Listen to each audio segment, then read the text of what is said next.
Basahin po natin ang Genesis chapter 20 verse 1 up to 18. At mula roon ay naglakbay si Abraham sa dakong lupain ng timugan at tumahan sa pagitan ng Keds at Sur. At siya ay nakipamayan sa Gerar. At sinabi ni Abraham tungkol kay Sarah na kanyang asawa, siya ay aking kapatid. At si Abimelech na hari sa Gerar ay nagsugo at kinuha si Sarah. Datapwat naparoon ang Diyos kay Abimelech sa panaginip sa gabi. At sa kanya ay sinabi, narito, ikaw ay dili iba't isang patay dahil sa babaeng iyong kinuha, sapagkat siya ay asawa ng isang lalaki. Ngunit si Abimelech ay hindi pa nakasisiping sa kanya at nagsabi, Panginoon, papatayin mo ba pati ng isang bansang banal? Hindi ba siya rin ang nagsabi sa akin, siya aking kapatid? At si Sarah man ay nagsabi, siya ay aking kapatid. Sa katapatang loob ng aking puso at kawalang sala ng aking mga kamay ay ginawa ko ito. At sinabi sa kanya ng Diyos sa panaginip, oo, talastas ko na sa katapatang loob ng iyong puso ay ginawa mo ito.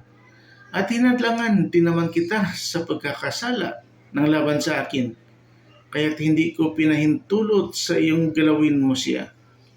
Ngayon nga'y, isauli mo ang asawa ng lalaking ito, sapagkat siya ay propeta, at ikaw ay pinanalangin niya, at mabubuhay ka, at kung di mo siya isauli, ay talastasin mong walang pagsalang mamamatay ka, ikaw at ang lahat ng iyo.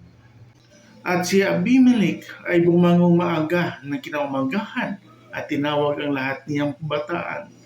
At sinabi sa kanilang pakinig ang lahat ng bagay na ito at ang mga tao'y natakot na mainam.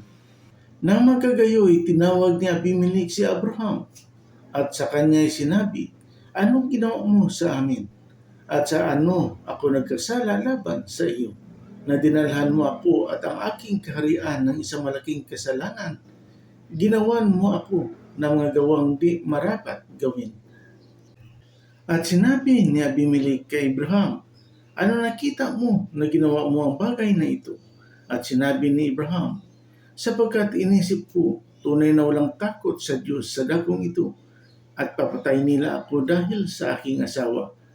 At saka talagang siya ay kapatid ko, na anak ng aking ama, datapwat hindi anak ng aking ina, at siya ay naging asawa ko. At nangyari na nang ako'y palayasin ng Diyos sa bahay ng aking ama, na sinabi ko sa kanya, ito ang magandang kalooban mo na maipakikita sa akin sa lahat ng dakong ating datnin, ay sabihin mo tungkol sa akin, siya ay aking kapatid.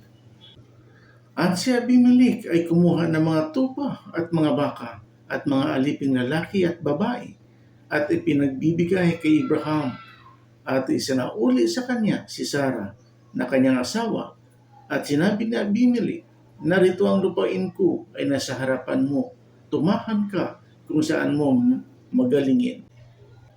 At kay Sarah sinabi niya, narito nagbigay ako ng 1,000 putol na pilak sa iyong kapatid. Narito, ito sa iyo'y piring sa mga mata ng lahat na kasama mo at sa harap ng lahat ay nagbagong puri ka. At nanalangin si Abraham sa Diyos at pinagaling ng Diyos si Abimelech at ang kanyang asawa at ang kanyang mga aliping babae na anupat nagkaanak sila sapagkat sinarang lubos ng Panginoon ang lahat ng bahay bata sa bahay ni Abimelech dahil kay Sarah na asawa ni Abraham. Amen.